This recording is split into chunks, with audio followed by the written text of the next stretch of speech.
Todos los pagos y compras online, los me gusta, las búsquedas de información, los mensajes, tweets, chats, WhatsApps, todas las gestiones que hacemos por Internet están dejando un rastro que contiene nuestros datos personales. No es un rastro que se desdibuja con el tiempo. Es una huella digital que ahí queda, almacenada en grandes silos, en archivos, donde se nos puede identificar.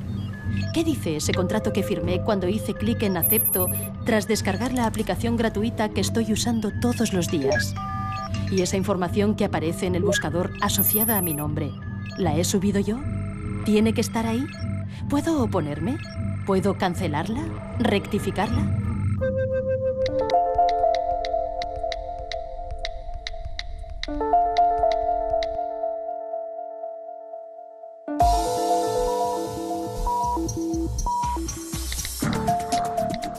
Nos movemos por la red y, por tanto, dependemos de ella.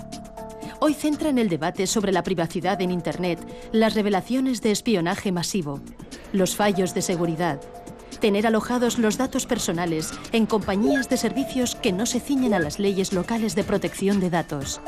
Son reglas de juego vitales.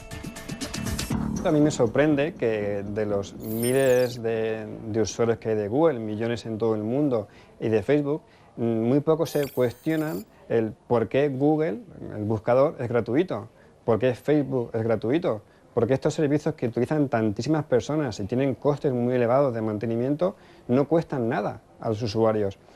Evidentemente, si no te cuesta nada y tú no eres el cliente, a ver si vas a ser tú el producto.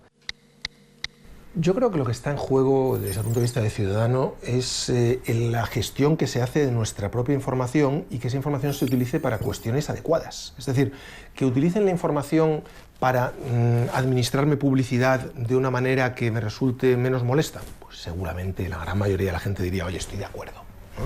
Estoy de acuerdo en que intentes darme una publicidad, administrarme la publicidad mejor. Que intentes utilizar esto para saber lo que pienso, para saber si soy peligroso o para saber si tengo posibilidades de convertirme en terrorista, pues hombre, eso es mucho más peligroso. Se regula hacia las empresas, hacia el sector privado, y luego nos estamos dando cuenta que quien tiene la oreja también muy grande son los estados. Con todos los casos que ha sucedido desde el caso Prince, que se está, además, bueno, está saltando todo el espionaje que se ha hecho a los ciudadanos de la Unión Europea, a los ciudadanos de todo el mundo. En el fondo, al final, bueno, la información está en Internet, somos nosotros lo que estamos dejando y los estados también la están tratando. Bueno, que se proteja también a los ciudadanos de cómo están tratando los estados ese tipo de información. Somos números, o sea, ello no quiere decir que a las redes sociales, por ejemplo, a Google, no le interesa si Javier Sempere hace esto o lo otro, le interesa que a este usuario le gusta esto, le gusta este grupo de música, lee estos libros para ofrecerle ese tipo de publicidad. Ahora bien, hay un problema.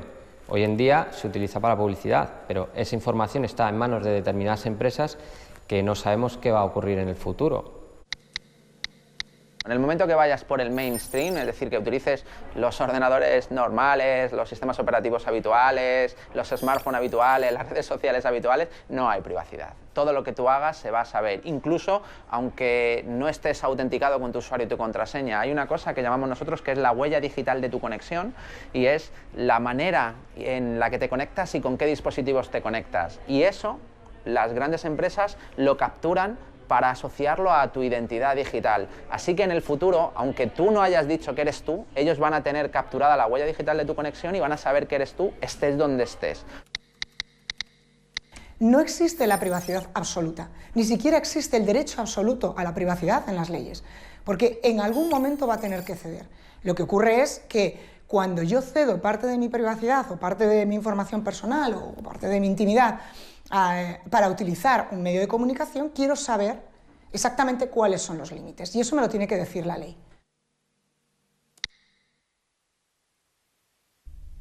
Los datos de carácter personal van mucho más allá del nombre y los apellidos, porque un dato personal es cualquier tipo de información que directamente nos identifica.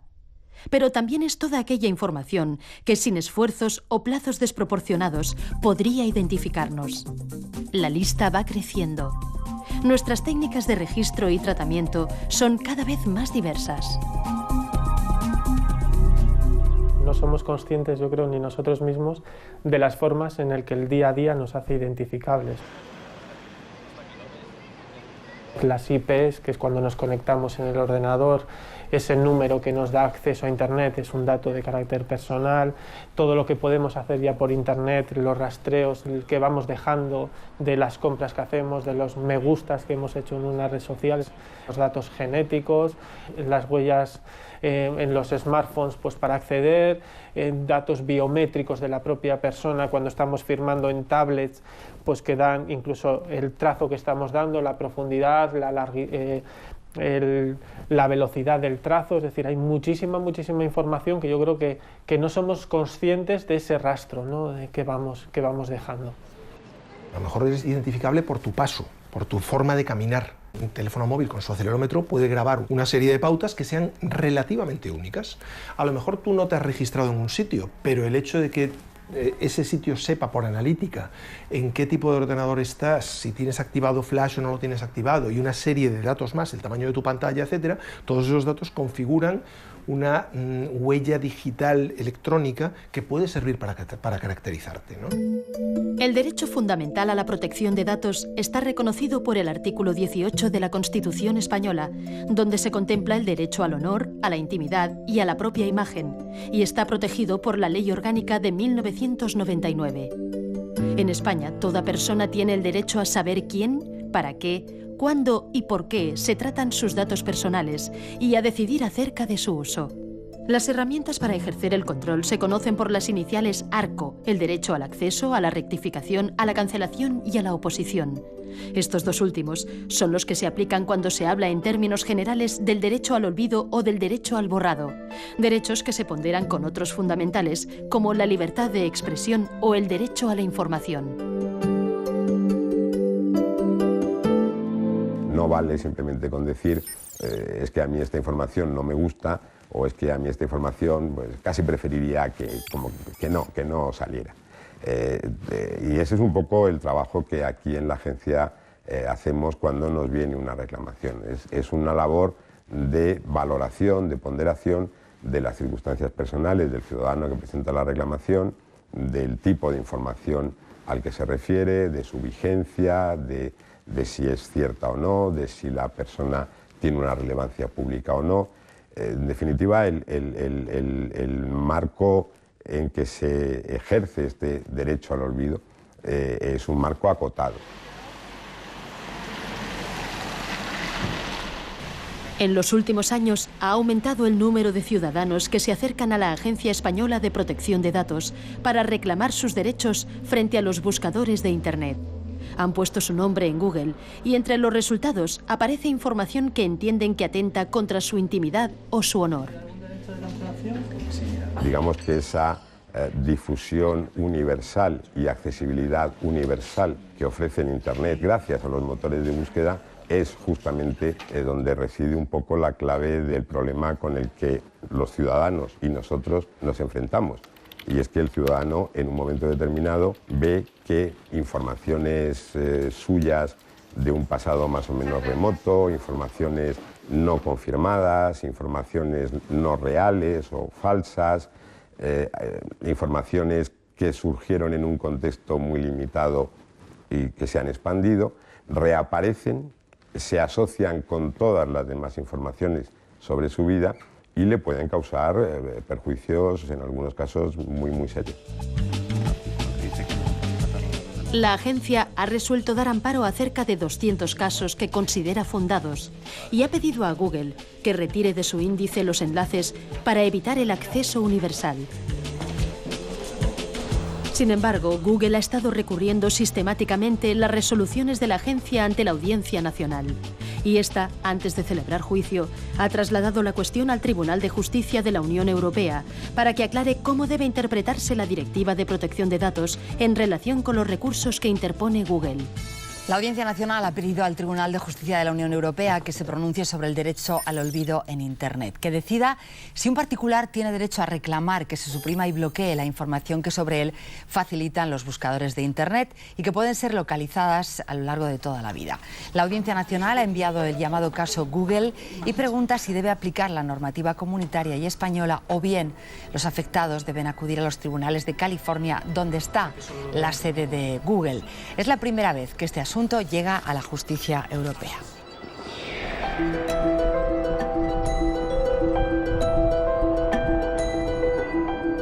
El caso de referencia sobre el que se pregunta el Tribunal Europeo es el de Mario Costejá, un perito calígrafo que vive y trabaja en A Coruña. Al poner su nombre en Google, sale un enlace que contiene el anuncio de la subasta por impago de un inmueble que Mario tuvo en propiedad con su exmujer. El anuncio lo publicó en papel La Vanguardia en 1998, pero ahora está disponible en la hemeroteca digital. Ahora ya para todo el mundo, soy deudor y casado, y no soy ni deudor ni casado, pero bueno, tengo que ir dando explicaciones. Oye, ¿tú debes? No, yo no debo, yo era copropietario. Y no, pues yo, mira, me separé, era una gran persona, pero bueno, por circunstancias de la vida nos separamos, pero bueno, mi exmujer es una gran persona y bueno, pues llego a ese punto, pero tengo que dar explicaciones. Mario no quiere que el embargo quede asociado a su nombre de por vida como un hecho relevante. Para él, el asunto ya quedó resuelto hace años. Mientras los tribunales deciden si procede a retirar el enlace que aparece en las búsquedas por Internet, él sigue recordando en cada entrevista que ha concedido a los medios que ese dato ligado hoy a su identidad digital está dañando su reputación. Yo era consultor de gestión de empresas en esta época de mi vida. Bueno, también era y siempre he sido lo que es perito calígrafo, pero compaginaba con consultoría. ¿Cómo un consultor de gestión de empresa va a arreglar una empresa teniendo él un problema de embargo? A medida que el caso de Mario Costejá ha ido ganando notoriedad, los buscadores ahora relacionan su nombre con múltiples enlaces a webs, blogs y diferentes sitios donde consta el embargo por impago, pero también queda reflejada su reclamación. Si pongo Mario Costejá a secas, pues sale pues El País, todas las entrevistas que he podido hacer, porque es el único lobby que puedo hacer. Y si pones Mario Costejá González, en segundo plano sale el famoso embargo, la famosa noticia. O sea, no hay manera de que baje. No hay manera, o sea, la tienen ahí bien puestecita. En las sugerencias, esto lo hace Google, esto ya no es indexar, y ahora ha puesto Mario Costejá, embargo, y Mario Costejá, La Vanguardia. Otra lucha nueva, volveré a luchar para que esto no, esas sugerencias las quiten, porque mi hijo se llama Mario Costejá, y Mario Costejá es mi padre también, y vive. Bueno, o sea, los Costejá somos embargo, nos han cambiado el apellido. Lo que hemos conseguido nosotros con este caso es que por lo menos se planteen ciertas cosas que no estaban recogidas en ninguna ley, que no estaba claro cuál era su aplicación en Europa, ¿no? En concreto. Una vez esto esté resuelto, ya sabremos contra quién podemos reclamar y contra quién no, y esto será mucho más fácil para el usuario porque da una seguridad jurídica mucho mayor. No simplemente pegar palos de ciego intentando reclamar a unos o a otros y que todos se vayan responsabilidades, sino que a partir de ahora esperemos que ya sí que esté claro quién es el responsable principal y cuál es la manera de ejercitar esos derechos ante ellos. Desde que La Vanguardia digitalizó su hemeroteca, Mario Costejá y Ramón Sampedro comparten el mismo enlace. Junto al anuncio de la subasta hay una información en torno a la eutanasia sobre el suicidio de Sampedro, el primer español que reclamó ante los tribunales su derecho a una muerte digna. El principal problema aquí está en que es una publicación escaneada de un periódico en papel. Digamos que es una forma muy rudimentaria el llevar toda la información sin separar cada noticia, sin entender si un hecho sigue siendo noticiable o no. O sea, habría que digamos, no mantener las noticias de una manera estática como están ahora conceptuadas, sino que simplemente se van subiendo y esto queda pues igual como una hemeroteca pero online, sino hacer un tratamiento por separado de cada noticia y resolver cuál debe seguir publicada y cuál no y en qué condiciones. Desde que la prensa y también los boletines oficiales han convertido su pasado de papel a formato digital, hay un montón de información personal que los buscadores han puesto ahora a un clic de cualquiera y a la que quizá cabría aplicar un derecho a la privacidad. Yo creo que lo que se necesita es que los gestores, o sea, se sienten, en el caso de los boletines, y decidan cambiar el sistema actual. Incluso una cosa que se podía realizar y que es bien sencilla es mandar el acto administrativo a publicar y incluyendo una fecha a partir del cual el boletín oficial correspondiente introduzca la herramienta tecnológica que sea necesaria para que los buscadores no indexen esa información. Según el abogado Samuel Parra, salir del índice de los buscadores no resulta una tarea fácil y pone de ejemplo lo que le sucede con algunos de sus clientes. Al poner el nombre y apellidos de su cliente en el buscador, sigue apareciendo en los resultados una noticia publicada en 2004. Sin embargo, el nombre que el buscador asocia a esta publicación ya no figura en el texto. Fue retirado en enero de 2013 y sustituido por las iniciales. Tú puedes conseguir que elimine la fuente original tu nombre. Puedes conseguir que la agencia española te dé una tutela estimatoria frente al buscador Google para que deje de indexar tus datos. Y a pesar de eso, tú tengas que seguir viendo, tengas que seguir soportando que al buscar tu nombre en Google se siga vinculando esa búsqueda con una noticia en la que ni apareces ya, porque se borra la información. La única explicación metafísica que se nos ocurre es que Google tenga memoria, tenga recuerdo, y sepa que en su día eso existía ahí y aunque ya no está, pues lo sigo vinculando. Pero otra explicación técnica es injustificable.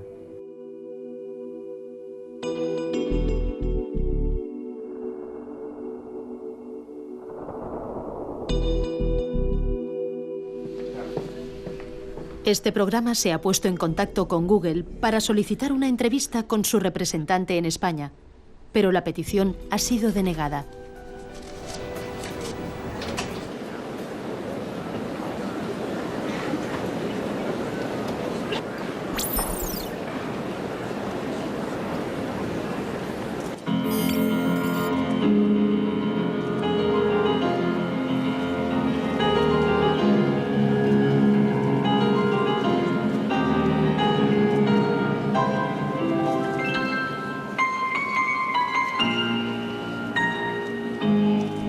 Otra fuente de conflicto son las noticias falsas que traen al presente los buscadores. Es lo que le sucede a la exgimnasta Marta Bobo. Cuando participó en los Juegos Olímpicos de 1984, el diario El País publicó que padecía anorexia. Tras digitalizar su hemeroteca, los buscadores encuentran el nombre de Marta Bobo en la noticia y esta aparece entre los primeros resultados. Desde aquella publicación ha tenido que ir dando explicaciones en los medios. A mí se me identificó con anorexia nerviosa, pero yo nunca la padecí. Quizás el estilo de vida al que estuve sometida durante 6 años, entrenando pues prácticamente todos los días, incluso el año anterior a la Olimpiada, 7-8 horas diarias, un régimen estricto de convivencia en cuanto a horas de descanso, en cuanto a régimen de comidas, en cuanto a visitar a tu familia, días libres, etcétera, y una carga muy intensa de entrenamiento, lógicamente hacen que una persona pues pierda peso, y más que perder peso, lo que hacíamos era prepararnos al 100% para ir a esos Juegos Olímpicos de Los Ángeles. Es falso, yo no tuve anorexia nerviosa, no tenía anorexia nerviosa. Marta hoy es profesora de Educación Física en la Universidad de A Coruña. En 2011, ella y su marido decidieron recurrir al defensor del lector del País, en ese momento Milagros Pérez Oliva, para dejar constancia del perjuicio que causó entonces la publicación en papel y que sigue causando ahora, indexada y asociada a su identidad digital. Bueno, mi pareja, Alberto, y yo nos ponemos en contacto con Milagros y le comentamos el tema, Pero claro, ella en ese momento su preocupación es un poco el litigio que pueda haber entre lo que son prensa escrita o diferentes medios con buscadores, que es un poco ahí donde, porque están tirándose un poco la piedra unos a otros. No, la culpa es del buscador y entonces no, la culpa es de la prensa por haberlo publicado. En prensa dicen, en hemeroteca no lo modifico, no lo cambio porque es histórico. El buscador dice, yo recojo datos y salen ahí tal cual los tienes. Lo que sea falso es problema tuyo, nosotros lo vamos a subir. Claro, empezamos con todo este debate que lo conocen bien los profesionales, y aquí son debates y problemas entre grandes empresas que mueven muchos recursos y qué hace una persona ante esta situación. Bien, Milagros me escucha y utiliza un poco mi caso para hablar de este problema, ¿no? En el artículo, la defensora de El País apunta que deberían tomarse medidas de autorregulación. Por ejemplo, habilitar un espacio en la edición digital para que la persona afectada pueda publicar una nota que quedaría indexada y permitiría que cuando alguien buscase el nombre de esa persona apareciera junto a la información. Tal y como apostilla al final, el derecho al olvido es un gran desafío para los medios. Si mi vida estuviese ahora dependiendo de esto a nivel personal, a nivel psicológico, a nivel profesional, a nivel familiar y me viese muy afectada, estaría totalmente indefensa porque o tengo mucho dinero para poder luchar contra el bufete de abogados que pueda tener Google o uno de los grandes buscadores y tengo mucho dinero para poder luchar contra el gran bufete de abogados que pueda tener el país, o si no, yo no puedo resolver este tema.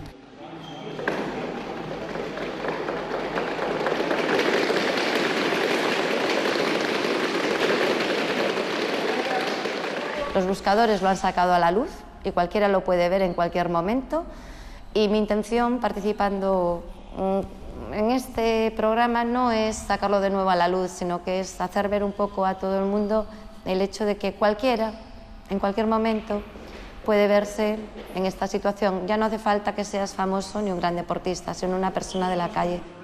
Por lo tanto, a veces es una tristeza decirlo, pero es casi como una resignación. Las noticias que sean obsoletas y que hayan perdido la frescura, que de hecho en los tiempos que corren es algo que ocurre con mucha rapidez, esas noticias deberían pasar a un estado en el cual se debería mantener la hemeroteca, porque existe ese derecho a informar y a recibir información, pero en la hemeroteca del periódico, no en Internet. Es decir, un acceso restringido de forma libre por los usuarios, pero que no acceden a los buscadores, porque el principal problema aquí aparece en los buscadores. Si alguien quiere buscar información sobre una persona que aparece en los medios, debe tener ese derecho a acudir a la hemeroteca del periódico y buscarlo, no acudir a Google y buscarlo, que es lo que sucede ahora mismo. Esa es la solución, bajo mi punto de vista, la más eficaz. Como digo, concilia el derecho a informar con el derecho a la privacidad o la protección de datos de las personas. La agencia española fue anfitriona en 2009 de la Conferencia Internacional para lograr el compromiso de estándares internacionales en cuanto a la protección de los datos y la privacidad. Pero la realidad es que las leyes siguen siendo de ámbito local. Internet no conoce fronteras y va a toda velocidad, sin duda más rápido que las leyes. La Directiva Europea de Protección de Datos es de 1995, fecha en que los teléfonos solo servían para llamar. Hoy tenemos smartphones, buscadores, redes sociales y nubes donde alojamos información vital. Las encuestas dicen que más de un 70% de los europeos está preocupado porque siente que ha perdido el control sobre sus datos. Europa está en pleno debate sobre el nuevo reglamento que pone al día la directiva y armoniza las reglas de juego para todos sus países miembros. Entre las novedades destaca que las compañías que operen en Europa deberán respetar las leyes locales.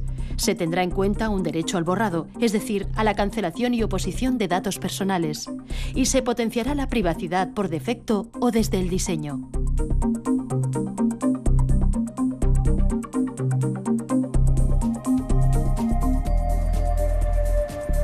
El trámite para la reforma de la Directiva de Protección de Datos ha llegado a acumular casi 3.000 enmiendas. Hay muchos intereses en juego, especialmente entre las grandes empresas norteamericanas. Pero la comisaria Reding se muestra dispuesta a conseguir los cambios antes de que acabe su legislatura.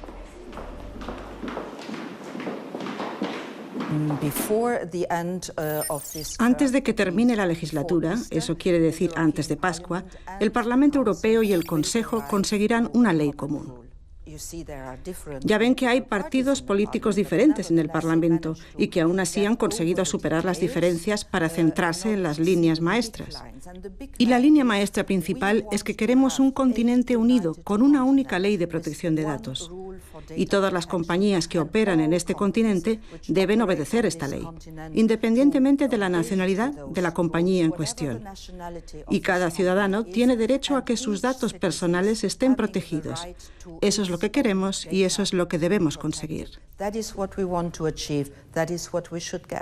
Es necesario que todas aquellas compañías que están fuera de la Unión Europea pero que vienen a dar servicios a ciudadanos comunitarios cumplan con las mismas reglas que tenemos nosotros.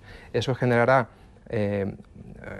mucha más seguridad jurídica a los usuarios.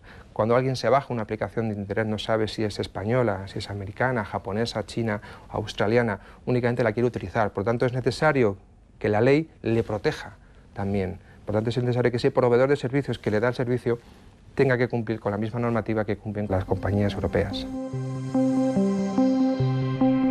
Para una red social como Twenty, que tiene que atenerse a las leyes españolas, puesto que su sede está en España, la reforma de la directiva es una buena noticia.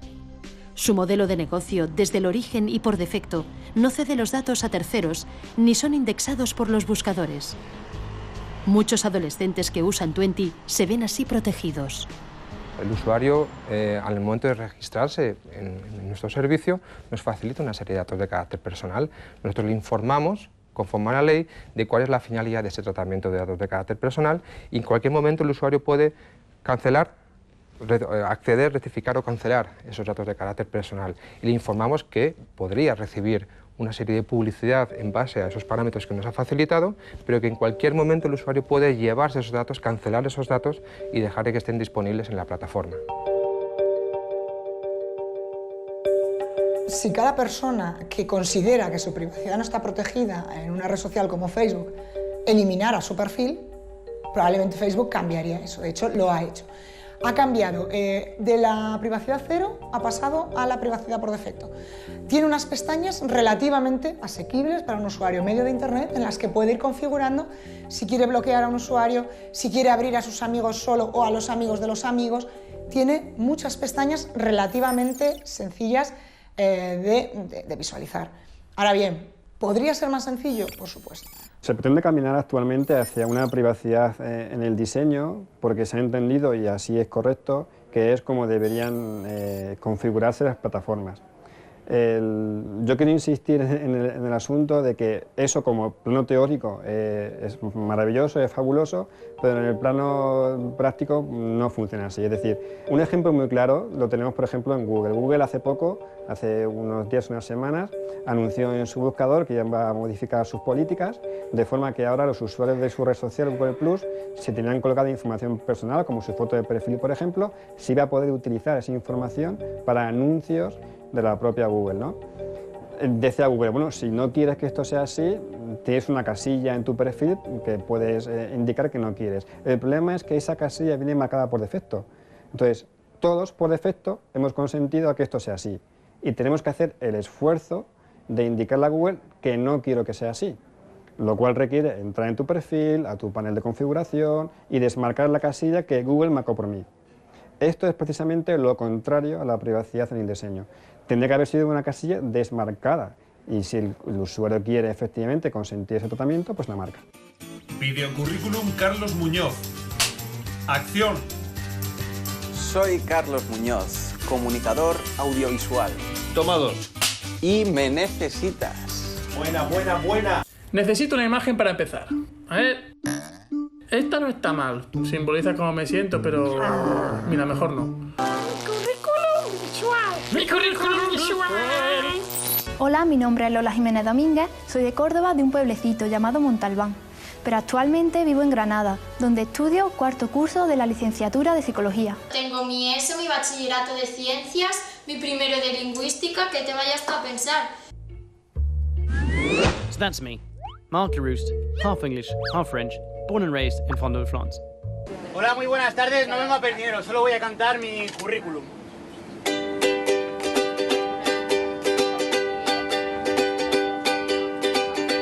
Licenciado en periodismo y un diploma de posgrado. He traído aquí doblado por si usted lo quiere ver. Hola, soy Carlos López, técnico en sistemas microinformáticos y redes, y estoy buscando un trabajo donde poner en práctica todos mis conocimientos. Cuidar la reputación digital teniendo en cuenta que no estar es malo. Si tú en tu currículum dices que eres experto en realización televisiva, tiene que aparecer tu nombre vinculado a las palabras realización televisiva en una búsqueda. Si no, es que no eres tan experto. No has dicho nada relevante, no estás vinculado realmente a ese campo, digamos, ¿no? ¿Cuál es el problema? Que hasta ahora mucha gente decía, no, yo lo que quiero ser es muy discretito, ¿no? Pues el pensamiento tradicional de yo quiero ser muy discreto no funciona. Entonces, lo que tenemos que hacer es una gestión proactiva de nuestra imagen. Hace muchos años, cuando las comunicaciones por tierra no eran sencillas, nos preocupaba la reputación en nuestro entorno, en nuestro pueblo, porque tú antes para irte a trabajar a otro sitio, era muy difícil porque todo el mundo te iba a conocer. Ahora nos tenemos que preocupar a nivel mundial, porque te vayas donde te vayas, tu información puede aparecer y te la pueden rastrear. Pero claro, está la parte mala, que es la que estamos comentando, y la parte buena. Si nuestra reputación online, si hemos cuidado de sobra esa imagen en la red, y arroja datos buenos para nosotros, realmente destruir luego esa reputación va a ser complicado. Pero a veces, cuidar la identidad digital es casi imposible si somos víctimas de un acosador. La adolescente canadiense Amanda Todd contó su ciberacoso en la red antes de quitarse la vida. La fotografía de sus senos desnudos confiada a un extraño que después la hizo pública destrozó su reputación. Esta chica hizo un vídeo contando lo que le había pasado, un vídeo muy gráfico, muy descriptivo. Eso es lo que ha dado la vuelta al mundo. La gente, al entender que se pueden exponer a un caso de acoso como el que esta chica vivió, son más prudentes. Eso es lo que ella ha conseguido. Nos ha dicho a todos, sed más prudentes, mirad lo que me ha pasado. Entonces, ¿qué es lo que tiene que hacer un gobierno ante una situación así? Enfocar y estudiar y preparar a su administración pública para que informe en los colegios, en los casos de menores de edad, y para que explique a los chicos que son potencialmente víctimas de acoso e informar a los acosadores, que eso tiene responsabilidades, que eso no se va a quedar en el aire.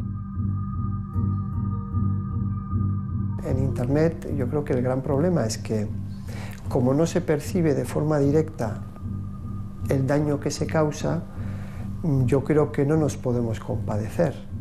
Si no padecemos no vamos a parar ese acoso, ¿no? Yo creo que eso es algo que hay que trabajar mucho respecto de la empatía de las personas que son hostigadas en la red. Pantallas Amigas es una iniciativa que promueve el uso seguro y responsable de las nuevas tecnologías entre la infancia y la adolescencia. Organiza charlas informativas en España y Latinoamérica.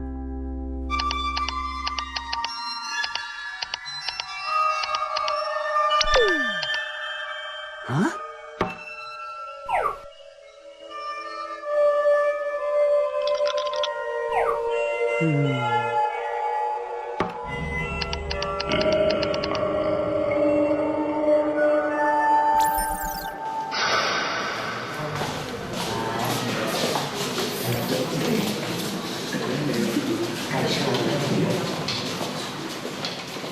¿Para qué sirve la webcam? Normalmente la gente suele responder para ver, ¿no? Para ver a la otra persona. Eso es lo que más o menos tengo yo en la cabeza, ¿no? Me compro la webcam y puedo ver a mis amigos. Pero en realidad la webcam no me permite ver a nadie. A nadie.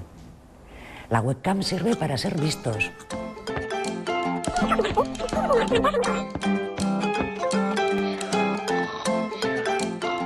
¿Cuántas fotos tenéis que salen personas que no sois vosotros, ¿no? Y a las que no les habéis pedido consentimiento? ¿Vas a subir esa foto a internet? Claro. ¿Te has preguntado si a los otros que aparecen en la foto les apetece que esa imagen esté colgada por ahí? ¿Cuántas fotos tenéis? ¿Quién tiene más de 100? ¿Quién tiene más de 200? ¿Quién tiene más de 500? ¿Quién tiene más de 1000?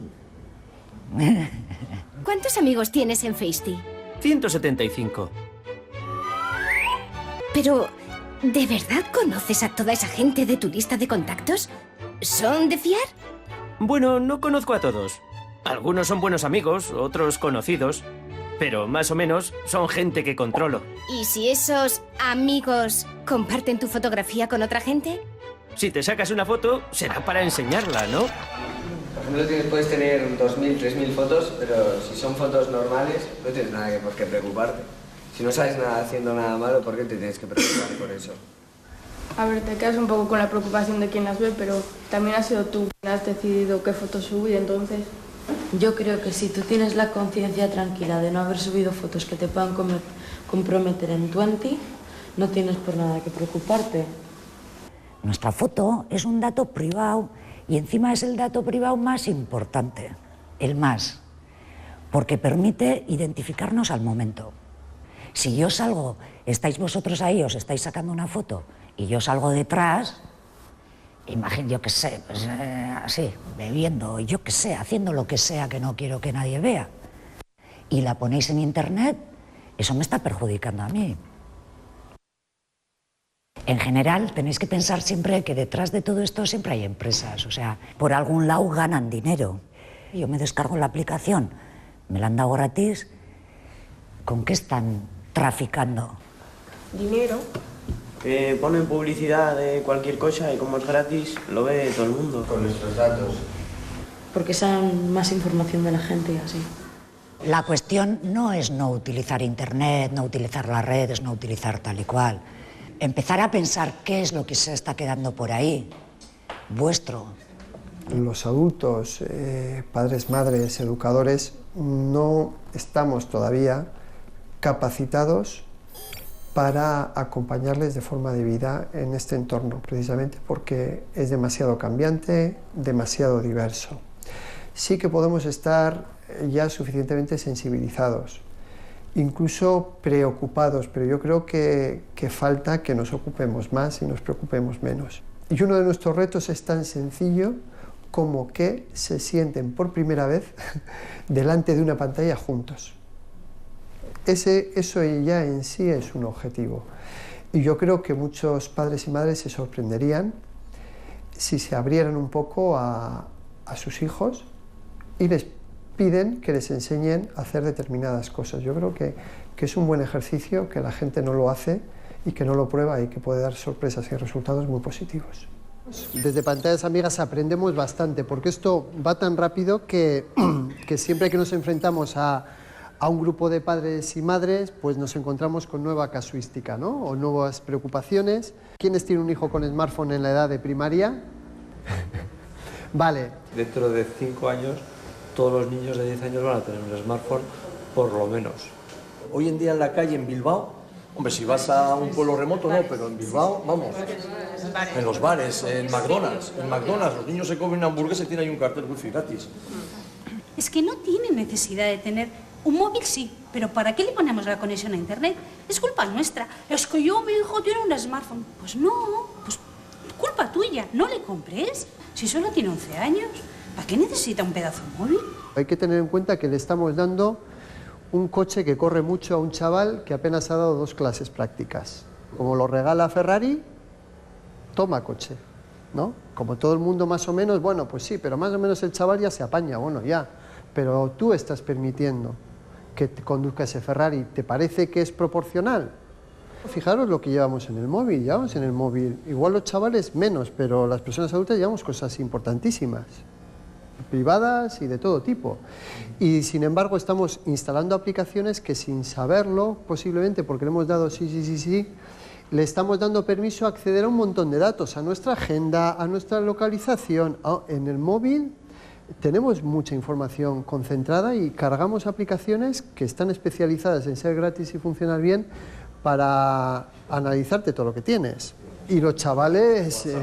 Entonces, yo creo que tener un smartphone requiere una reflexión importante, porque te da acceso a todo eso, a lo que ya era Internet, absolutamente, más a un canal, entre comillas, oculto, sin falta siquiera de conexión de datos, que es WhatsApp vía wifi. Llevo como 2 semanas recibiendo, por ejemplo, que me quieren vender un seguro o me quieren vender algo de gente que no conozco, pero me llega por vía WhatsApp. ¿Y eso? Claro, te llega a WhatsApp porque alguien tiene tu teléfono. ¿Qué eso qué es? ¿Marketing ahora? ¿Empiezan a vender y atacar todo vía WhatsApp o...? Tienen tu número de móvil, de alguna manera lo han conseguido y te están mandando publicidad vía WhatsApp, porque solo necesitan tu número de móvil. Por eso mismo a vuestros hijos les puede llegar cualquier cosa de alguien que simplemente haya conseguido su número de teléfono, ¿vale? Sin que os enteréis y en cualquier momento. Os cuento un caso. Esta era una chavala de Madrid, universitaria, pues se había medio enrollado con alguien en una red social, se dieron los teléfonos, el tema siguió por WhatsApp, no se vieron nunca, y en algún momento, yo no sé si el chico lo hizo antes o simplemente ella lo hizo en un momento determinado, le mandó imágenes íntimas, y luego se empezó a cuestionar, porque el chico no quería quedar con ella y teóricamente vivían cerca, se empezó a cuestionar que quién sería ese chico, y sus amigas le decían, bueno, ¿y ese tío quién es? Que no quiere quedar contigo. Y entonces se dio cuenta que había sido víctima de un engaño, pero no podía denunciar nada, porque no le consta que hubiera amenazas ni chantaje de publicar las fotos, no le consta que hayan sido publicadas y tampoco fueron robadas, ella las dio voluntariamente, por lo tanto no tenía nada que denunciar. Una chavala, estamos hablando, con cierto nivel socioeconómico, vamos a decir, y cultural, cayó en esa trampa tonta sin apenas darse cuenta, ¿no? Su equivocación no fue tener Facebook, ni Twitter, ni WhatsApp, ni nada parecido. Su equivocación fue confiar en un desconocido. Y eso es lo que tú tienes que enseñar a tu hijo, de 8 años, de 10, de 15 o de 25. Y esa es la lección que tiene que llevar aprendida. Igual que no, si un señor le habla por la calle y le da caramelos, lo que tienes que enseñar es que no los coja. Si un tío de Facebook te dice que voy a ser tu amiguito y te voy a regalar un perrito, pues tampoco te lo tienes que creer. El problema no es por qué vía se está transmitiendo. El problema es que tú lo que le tienes que enseñar es eso, sea por internet, sea por la calle, o sea, porque entonces tampoco le dejas salir a la calle, nunca. Tienen que aprender, yo entiendo, a dar valor a la privacidad, a la suya y a la de otras personas. Tendréis tapados todo la webcam, ¿no? Eso es de primero de pantallas amigas, tapar la webcam. Porque en cualquier momento podemos tener un bicho que nos esté grabando. Un bicho, quiero decir, un programa que nos activa la webcam, incluso nos apaga la luz, que es la que nos avisa que está encendida, y que está grabando y transmitiendo lo que la webcam está enfocando. La webcam siempre hay que tenerla tapada. Y aún así hay chavales y chavalas que hacen shows a través de la webcam sin ser conscientes de que al otro lado hay alguien que lo está viendo, pero que además lo está grabando y que luego te va a chantajear. La mayor amenaza para la seguridad de nuestra información, de nuestros datos personales, somos nosotros mismos. Es decir, muchas veces es el propio usuario el que, por descuido, por dejadez, por ignorancia, por no comprender el funcionamiento de determinados programas, libera demasiada información personal y pone sus datos a disposición de los demás y, en cierta manera, se pone a sí mismo en riesgo. A cada servicio que se ofrece en Internet, entre los cuales están las redes sociales, dispone unas condiciones de uso y unos acuerdos de privacidad. Por norma general, eso debería ser lo primero que cada usuario lee. Por desgracia, la realidad dice todo lo contrario. O sea, no leemos esas condiciones de uso ni esos acuerdos de privacidad, con lo cual realmente no sabemos qué pasa con nuestra información, no sabemos qué datos podemos o no podemos facilitar y, lo que es más importante, no sabemos quién está recabando los datos y qué está haciendo con ellos. La privacidad y la seguridad necesariamente van de la mano en Internet. En la Universidad Europea de Madrid se celebra una sesión sobre ciberamenazas y ciberdefensa. Entre los expertos, además de miembros de la Policía y la Guardia Civil, interviene Chema Alonso, un especialista en encontrar dónde y cómo fallan los sistemas. En Internet hay un montón de gente mala que está aprovechándose de los datos de ciudadanos normales que no están tomando las precauciones adecuadas para cometer delitos. Aquí en España, por ejemplo, tenemos una legislación que obliga a identificarse cuando tú vas a comprar un teléfono móvil, después de los atentados que tuvimos en Madrid el 11 de marzo, y tenemos una legislación que cuando tú te sacas una cuenta bancaria, pues tienes que entregar una determinada documentación, ¿vale? Cuando un criminal o alguien con malas intenciones desea saltarse esa protección, pues va a hacer algo tan sencillo como comprar una identidad falsa en Internet. Y esas identidades falsas en Internet se construyen a base de datos de verdad, ¿no? Hemos tenido casos de gente que por descuido ha compartido su documento nacional de identidad por la red Emule y a partir de ese momento le han abierto créditos, le han pedido cuentas bancarias en las que han hecho transferencias de dinero procedente del cibercrimen, etc. Ahí tenemos otro escaneado, aquí tenemos el DNI de Ana, DNI de Mayra, el DNI con los nombres, apellidos, etc. Vale, ya está.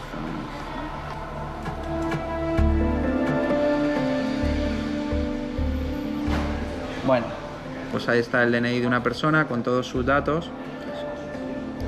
Un DNI de Barcelona, donde vive, y el DNI está totalmente en curso, ¿no? Porque caduca en junio del 2023, es decir, de una manera tan sencilla es fácil conseguir documentación de personas en Internet. El dato que puede hacer que nuestro sistema informático caiga puede estar escondido en cualquier rincón. Porque parte de la seguridad de nuestros sistemas recae en los usuarios, ¿no? Había puesto Óscar el vídeo donde le daban un pendrive al usuario. Al final, muchísima de la información crítica de nuestros usuarios está en los ordenadores personales, en los smartphones que tiene personales, en las cuentas de usuario que están desperdigadas por todo el mundo. A día de hoy, prácticamente el 90% de las transacciones que puede hacer un usuario, sea bien comerciales o trámites con la administración, se hacen a través de Internet.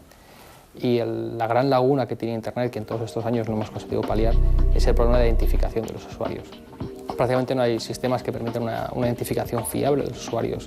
Quizás en España estamos muy avanzados en este tema porque disponemos del DNI electrónico con sus certificados, etcétera, etcétera, pero el mundo no funciona con DNI electrónico. Entonces, al final, esa identificación de un usuario se basa en un usuario y una contraseña o en un acceso a través de un código que se genera aleatoriamente, con lo cual es muy complicado saber quién es. Y esa dificultad para identificar al usuario es lo que provoca que sea mucho más sencillo suplantar a una persona. Por ejemplo, para registrarse en cualquier plataforma, en una red social, en la mayoría de las ocasiones lo único que se pide es un correo electrónico. El fallo de seguridad también nos puede venir desde el pasado. Y que un fallo que se cometió 5 años atrás nos afecte a día de hoy. Porque Internet es muy fácil subir cosas nuevas, pero es prácticamente imposible borrar algo que una vez se subió a Internet. Esto lo sabéis, ¿no? Hay muchas empresas cuyo negocio está siendo lo que se llama el archiving, es decir, únicamente copiar datos públicos y almacenarlos por si en el futuro tienen algún valor. De tal manera que esas empresas copian los datos, mañana los datos son eliminados de su fuente original y sin embargo ellos siguen poseyéndolos y cobran valor y relevancia. Y esto estamos viendo que lo están haciendo muchas empresas. Vamos a ver un ejemplo con la Casa Real. En este caso podemos ver la página web tal y como se está publicando el 29 de octubre. Si queremos mirar qué es lo que se ha pedido quitar de los buscadores con el fichero robots.txt, podremos descubrir que hay una URL dentro de la dirección ex_familia_real/Urdangarín que se ha pedido eliminar. Haciendo una sencilla consulta en el buscador como casareal.es y pidiendo las direcciones de las URLs de esas direcciones, pues vemos que aparece únicamente una, pero sin embargo tenemos la opción de repetir la búsqueda y ver los resultados que se han omitido. Si echamos un ojo ahí, vemos que aparece una lista con direcciones que ya no están indexadas, como se puede ver, no se puede ver el contenido, pero sigue apareciendo la dirección de Internet. Si entramos a una de ellas, vemos que ha sido eliminada directamente del servidor web de la Casa Real, pero este no es el único sitio donde se copia un contenido en Internet, así que basta con copiar esta dirección y utilizar un servicio de archivado de páginas web, como este que tenemos aquí, que es archive.org. Pegamos la dirección que hemos copiado y vemos si ha hecho en algún momento del tiempo una copia. Como podéis ver, aquí se dice que esta copia se hizo el 13 de octubre y si vamos al 13 de octubre, por ejemplo, pues nos vamos a encontrar con que ya no está dentro de la página web original, ya no está dentro de Casa Real, pero está copiado en otro buscador de Internet la página completa que estaba publicada en la web de Casa Real. Ya está.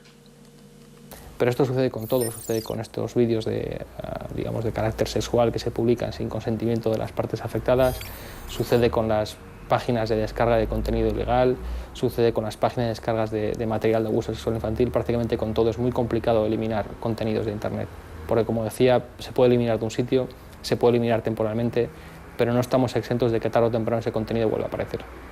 Cuando hablamos del derecho al olvido o a borrar los datos de una determinada persona dentro de, por ejemplo, una red social, estaríamos hablando de que debería ser borrado de todos los lugares donde está almacenado.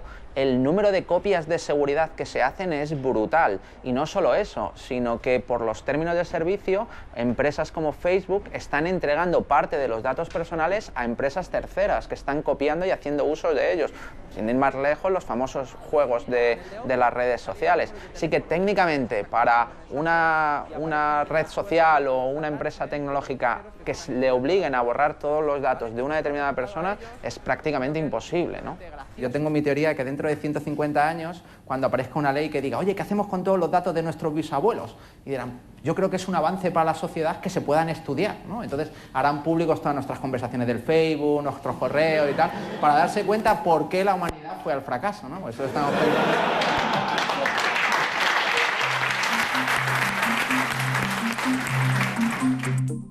Las estadísticas nos dicen que ya hay unos 6 millones de españoles que viven conectados a la red las 24 horas.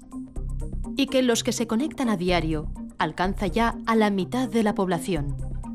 Cada vez más, nuestra conexión se establece a través de dispositivos móviles. Se calcula que hoy hay unos 2.400 millones de usuarios en Internet.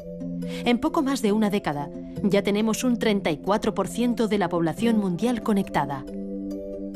En Norteamérica, Oceanía y Europa, el uso de Internet empieza a ser generalizado. Facebook ya ha conseguido superar los 1.000 millones de usuarios. Después de China y la India, visto de otra forma, sería el tercer mayor país del mundo por habitantes.